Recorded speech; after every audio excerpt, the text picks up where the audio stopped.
Hi friends, இப்போ நான் வந்துட்டு என்னென்னா பொங்கல் பண்ணலாம் அப்படின்னு சொல்லிட்டு பொங்கலுக்கு பச்சரிசி 2 டம்ளர், பாசிப்பருப்பு 1 டம்ளர் ஊற வச்சாச்சுங்க. நெய் விட்டு தேவையான அளவு தண்ணி வச்சு குக்கரில் வச்சாச்சு.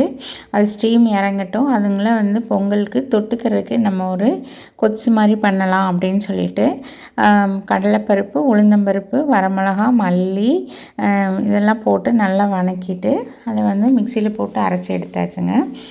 அப்புறம் வடக்கல்ல எண்ணெய் விட்டு கருவேப்பில், சின்ன வெங்காயம் ஒரு 100 கிராம் அளவுக்கு முழுசாகவே போட்டு நல்லா வணக்கிட்டு, தக்காளி 2 தக்காளி அதையும் போட்டு நல்லா வணக்கி, அதுக்கப்புறம் கத்திரிக்காய் சின்னதாக பொடிசாக வெட்டி அதை நல்லா வெந்த பிறகு பார்த்திங்கன்னா நம்ம பொடிச்சு வச்சுருக்கிற பொடியை ஒரு 2 டீஸ்பூன் அளவுக்கு தேவையான அளவு போட்டால் போதும்.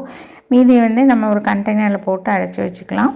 இதில் அப்புறம் கொஞ்சமாக பாசிப்பருப்பு வேக வச்சுருந்தேன். அதையும் மிக்ஸ் பண்ணிவிட்டு நல்லா வெந்துருச்சுன்னா தேவையான அளவு உப்பும் போட்டு, அதுக்கப்புறமா கொஞ்சம் பெருங்காயம் கட்டி ஊற வச்சுருக்கு. தண்ணியில் கரைச்சி ஊற்றிடுவோம். ஊற்றிட்டு கொஞ்சம் புளி அதுவும் கரைச்சி ஊற்றிட்டோம்னா ஒரு 5 மினிட்ஸ் நல்லா சிம்மில் வச்சுட்டு வேக வச்சுட்டு இறக்கிடுவோம். இப்போ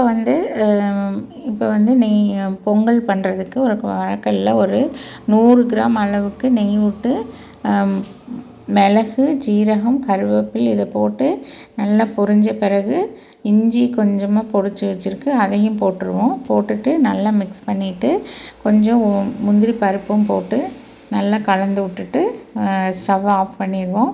ஆஃப் பண்ணிவிட்டு பெருங்காயம் ஊற வச்சு அந்த தண்ணி வச்சுருக்கு, அதையும் கொஞ்சம் ஊற்றி இறக்கிடுவோம்.